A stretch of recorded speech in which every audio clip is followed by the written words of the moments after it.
Video Gamers Oasis, Playful Podcast.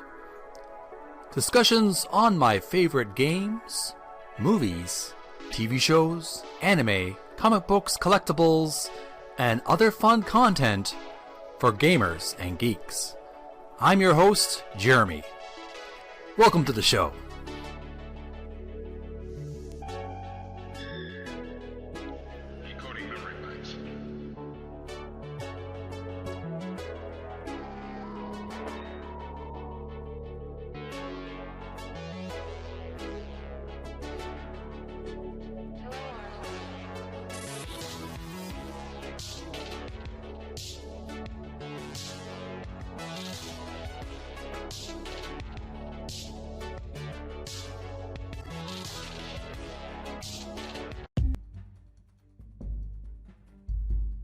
Hi there, this is Jeremy, the host of Video Gamers Oasis Playful Podcast.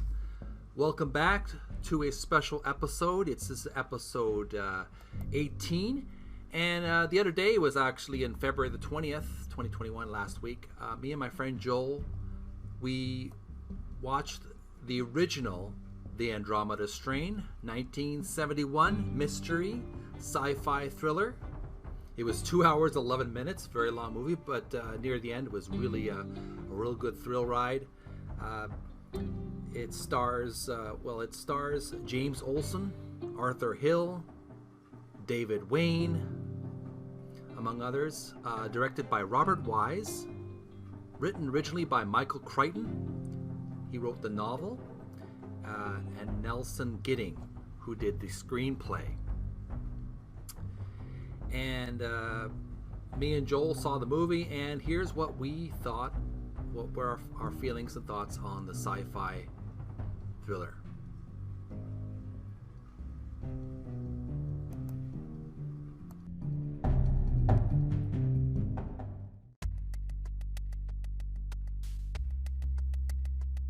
So Joel, any final words on the movie? Any things you want to mention? I know I've noticed, I've known you for a long time, Joe. You like hardcore science fiction. This was definitely a hardcore science fiction. It's not a fantasy story. You know what? I like hardcore storytelling, pure and simple. And this was a brilliant. The science was solid too, right? It was. And here's the deal: I get so sick of CGI and excessive makeup and a bunch of special effects. This was truly brilliant, and you can't say that about a lot of movies. You just cannot.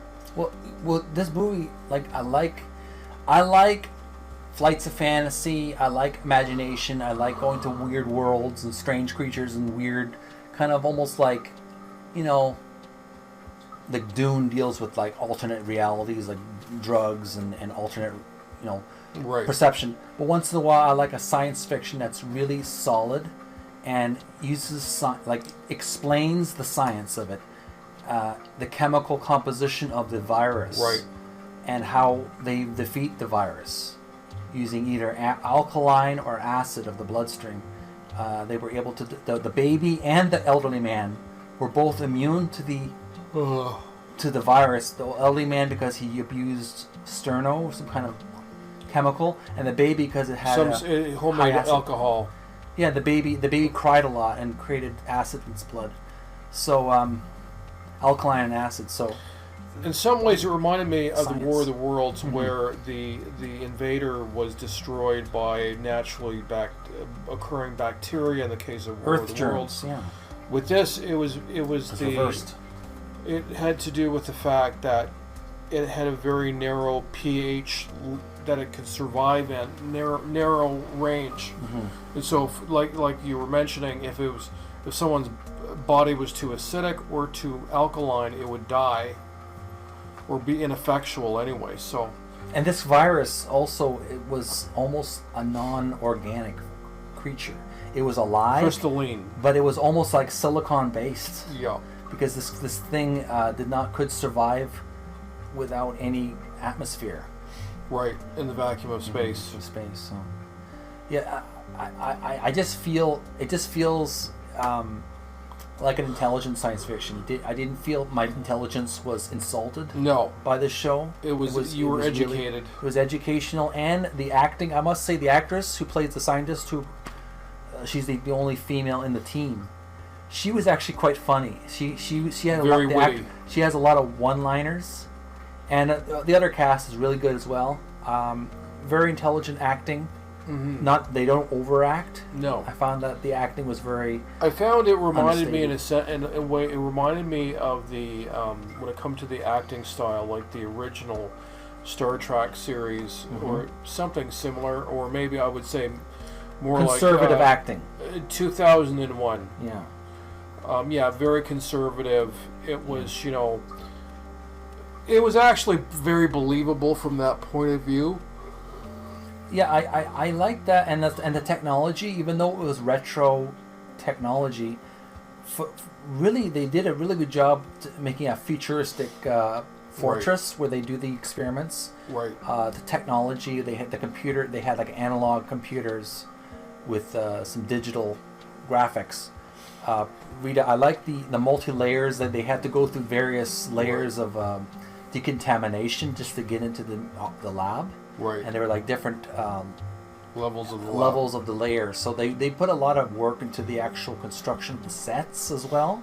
Right. So I played I think Douglas Trumbull, who did 2001: A Space Odyssey, as well as other science fiction movies at the time. He was in charge of the sets. Okay.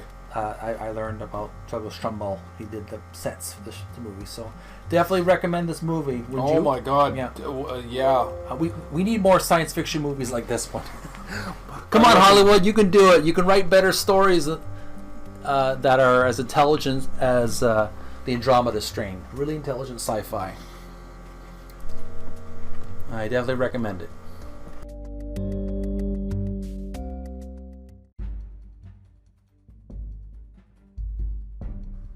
There you have it. That was our review of the original The Andromeda Strain, 1971 sci-fi.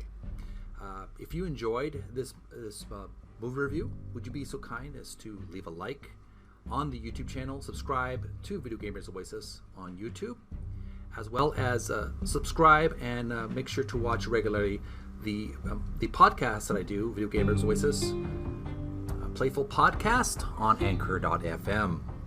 If you'd like to hear more of these kind of movie reviews in the future, would you please let me know in the comments below. Also, I haven't really actualized it right now, but I'm considering in the future to do actual movie live watching or reactions, where I react to classic sci-fi movies and monster movies, but that's kind of down the road. I've kind of been busy with developing the website, but if you're interested in me doing, in addition to movie reviews, perhaps some reactions to movies, let me know in the comments below. Thanks for watching, take care of each other, and we'll see you again real soon on Video Gamers Oasis Playful Podcast with your host Jeremy.